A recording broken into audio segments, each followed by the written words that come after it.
All right, I'm back. Pastor David Harrelson here, trying to help you guys out with your teenagers by not enabling bad teenage behavior.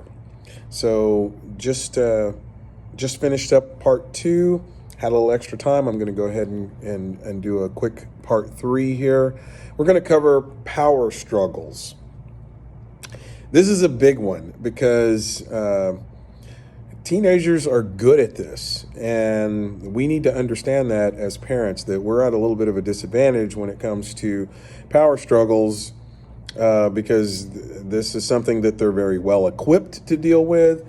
They know the terrain of the power struggle. They know the buttons to push.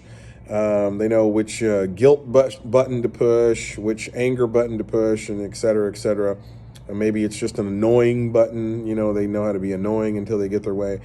But they know how to win oftentimes in a power struggle. And that, as we're going to talk about here, that's the problem. When you get into a power struggle with a teenager, number one, you don't want to get in a power struggle with a teenager. But number two, if you do end up in a power struggle with a teenager, then you have to win it. I mean, that's the bottom line. You have to win it. If you don't win the power struggle with the teenager, then you give up ground that you'll probably never be able to take back. So the best thing to do is just avoid the power struggle altogether and don't get into one. But if you do have to get into one, you have to have the tools and the skills and the know-how to win it. And otherwise, you're going to be losing ground that you can't get back. So here's some tools on how you can do that. You need to pick issues that you can control. And I know that sounds kind of generic, but the issue at hand is most likely the one that you can control. And oftentimes a teenager will try to derail the conversation or get you off on a side issue, off on a sidetrack, and you have to be artful and skillful at bringing it back to the issue at hand. That's the one that you're dealing with right now. That's the one that you're needing to control and assert authority over. So you have to avoid any tendencies to derail the subject. Stay on topic anytime you're dealing with a power struggle or you think you're going to deal with a power struggle. Go into it with the concept in your mind that you're going to have a discussion. Don't go into a potential power struggle with the thought that this is going to be an argument. Because when you start preparing for an argument, you're arming up, you're putting on your weapons, you're putting on your battle suit and everything, and then you're all decked out and ready to go in and fight. Well, there's a pretty good opportunity, there's a pretty good chance that you're going to get into a big old fight when you feel more prepared for it.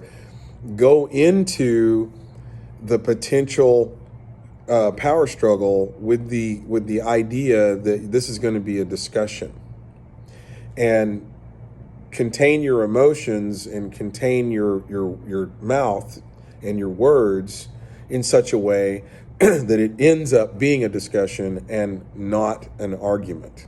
If you get into an argument, there's a good chance that you're going to lose the power struggle, or there's a better chance that you're going to lose the power struggle, or it's just going to go sideways and get bad. So keep an attitude of discussing, not an attitude of arguing. We talked about not changing the subject. Stay on point. There's a phrase that I like to use and other parents like to use, and it goes like this: maybe that's true, but nevertheless. If you will begin to use that, that is a way to keep the conversation on track. Yes, I hear what you're saying, but what about this? You were this way and you did that, and when you were young, whatever. Okay, well, maybe that's true, but nevertheless. We're going to bring it right back to where we were with that comment. Maybe that's true, nevertheless. If you'll remember that or some version of that, you can keep the conversation from getting sidetracked, and it works almost every time. There's not a very good comeback from maybe that's true, nevertheless. It's a non-confrontational response. You're actually acknowledging that probably what they're saying, or at least potentially what they're saying, is true. It just has absolutely nothing to do with the conversation that I'm having with you right now. But, there might have been some truth to it. We can talk about that later. Nevertheless, back to the point. So that's how you do that. You also want to control the timing. There's actually three things that you want to try to control. The timing, the content, and you want to control the emotion. So timing might be they come in an hour and a half late from curfew, and they've been practicing all the way home, arming up, suiting up, getting their weapons of warfare ready to go. Got this whole storyline wrapped out, lined out in their minds. This is what I'm going to say as soon as I open the door, blah, blah, blah, blah. And one way to completely diffuse that entire situation and just throw them completely off their game is to control the timing. So they come in an hour and a half late. You're standing there with a smile. Man, teenagers don't like it when parents smile at them because they know that there's something's probably up. So instead of being mad, instead of being angry, you're standing there with a smile, and maybe you say something like, "You know what? I was worried, and I'm just so glad that you're okay. I thank God that you're okay. And it's not the right time to talk about this right now, so I'm just going to give you a hug, tell you I love you, and send you to bed, and we'll talk about this some more tomorrow." End of story. That will completely throw them off their game. They will be so freaked out at what you're planning to do that they probably won't get any sleep the rest of the night, because that was not what they expected at all, and they're not sure what to expect in the morning. So use it often, and throw them off their game by controlling the timing. Controlling the content, which is the second thing that you need to control, goes back to maybe that's true, nevertheless. So the content of the potential power struggle moving in the direction of an argument or whatever, the content is what it is that we're talking about. We're talking about the fact that you've come in late 3 times in a row. And there's going to have to be some consequences for that, because you know that that's inappropriate behavior, and I'm not going to allow it to continue for as long as that you live here, and there's going to have to be some consequences. So that's the content that you're controlling. The last thing that you have to control in order to keep it from becoming a power struggle is the emotion. Another reason for delaying the timing of the discussion. Because when you delay the timing of the discussion, you're not sitting there fuming, having been tapping your foot for an hour and a half, hands on your shoulder, got the neck ready to go. As soon as they come in, you're going to lay into them. All of that is diffused and over with. Now you can think a little bit clearer, and you can lay out the conversation in such a way that it doesn't turn into an argument. It turns into a discussion, and hopefully if they're at stage 3, it turns into a learning opportunity, a life lesson. So oftentimes you may have to delay the confrontation in order to control the timing. I would go as far as to say pick the time and the place that you want. Sometimes you can throw a teenager off their game just by moving the location. Take them someplace that's very public, so that they know that you're not going to yell at them. You wouldn't go into the middle of a quiet restaurant and then have a big old yelling, screaming match. So you take them someplace that's very public. You're treating them like an adult. They have an expectation that it's not going to get ugly, not in this public place anyway. And then there's a better chance that it's going to be a discussion instead of a power struggling argument. There you go. The goal in this whole process of preventing the power struggle is to think and not fight. If you get into a verbal fight, everything is lost in the process. Any opportunity to learn, any opportunity to grow, any opportunity to see the benefits of having transitioned from stage 1 to stage 2, from stage 2 to stage 3, all of that's out the window, because now it's just all about the fight and who's going to win the fight. And if it ever gets to that point, you better make darn sure that you win, because you're not going to be able to regain that ground. Let's talk a little bit about the actual consequences themselves, and then I'll go ahead and wrap up this part 3. Control the consequences the same way that we control the timing, the same way we control the location, the content, the emotion.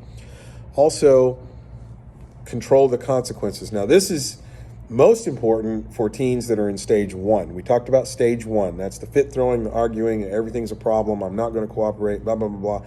That's stage 1 teenager, stage 1 maturity teenager. If you have a teen that's in stage 1, you have to fully control the consequences. And that means that they have basically no say-so whatsoever in the consequences, and maybe no part in whether or not the consequences are carried out. Some consequences you can carry out without any cooperation from them whatsoever. Think about this. You have to provide food and shelter and just some very basic things in order to meet the needs of your children, right? Well, electricity is not one of them. It's not one of those things. So there's a thing in your house called a breaker panel. And each one of those breaker panels has a bunch of breakers in it, and all you got to do is go through there and look on the little label on the right or the left, and it'll say which one of those breakers goes to their room. So it's amazing what happens when you take away the electricity from their room. So they're happy to go to their room because all their electronics are in there, but you turn off the electricity to their room, and that's controlling a consequence. That's issuing a consequence that they have no control over. Make sure you don't tell them where the breaker box is. So anyway, that's one way to deal with stage 1, controlling the consequences. That's if they have no cooperation whatsoever. Stage 2, where there is some cooperation, give them 2 choices for disciplinary action and tell them that you're okay with either one. Now, you may have one that you prefer over the other one, but tell them, you can have this consequence or you can have that consequence, and let them pick. And then whichever one that they pick, you have to be okay with either one. But that way they're able to have some control over the consequences for their behavior. It's not just, this is the way it's going to be because I said so, I'm the parent, blah, blah, blah. You're giving them some participation in the consequences, and that's a stage 2 teenager. The child can have some input in their consequences. Stage 3, and this I think is the goal of where to get them, stage 3 and beyond, actually. But if you're at this point, this actually becomes a fun thing from a parent standpoint. Because you're seeing real growth. There's something called natural consequences. I talked about it in part 1, okay? Natural consequences. Those are the consequences that are coming regardless of anything additional that you pile on. The natural consequences that are coming because of the bad decisions that they made. And so you don't have to just ignore all of the consequences if they're at stage 3. But what I would suggest that you do, and what I try to do with my stage 3 teenagers, is talk about the natural consequences and then don't rescue them out of the natural consequences. Okay? So they didn't study for their test, and they're not prepared. They know they're not prepared. You make them go to school anyway because you're not going to let them lie about being sick or whatever. They go to school. They fail the test. The natural consequences of failing the test is they have to take summer school. Okay? If that's the natural consequence, then so be it. Let that be the natural consequence. Don't call up the teacher and say, is there anything that my kid can do in order to avoid having to go to summer school because he's really not a bad kid and he was sick or what? Don't do that. Don't do that, because now you're taking away the learning opportunity that's in the natural consequences. So discuss the natural consequences and say, I'm really sorry that you got to take summer school. It really stinks. That's going to impact your baseball season or whatever it is. But those are the natural consequences for you choosing not to do the right thing and study and be prepared. And we talked about that. And so, I'm not going to give you any more consequences because that's enough. Having to do summer school is enough. So look for the opportunity to use the natural consequences, and that will teach them life lessons in the same way that we are still being held responsible for our actions with our own natural consequences. We don't pay a bill. Well, it affects our credit report, or we get a phone call, or, we get a vehicle repossessed, or a mortgage foreclosure, or something like that. Those are natural consequences for us not carrying out our responsibilities and doing the things that we know that we're supposed to do. Those natural consequences teach us so much more than somebody coming and then just punishing us for making a wrong decision. So we want to get to the point to where we're using the natural consequences as the teaching aid, as the life lesson. And we want to help them understand that the reason that they're feeling bad is not because of a punishment that you gave them. It's because of a natural consequence that is the direct result of their behavior. And then you can give them a hug and you can help them through it. And you're the hero instead of the bad guy. That's going to wrap up part 3 of Stop Enabling Your Teen's Bad Behavior. Pastor David, see you later.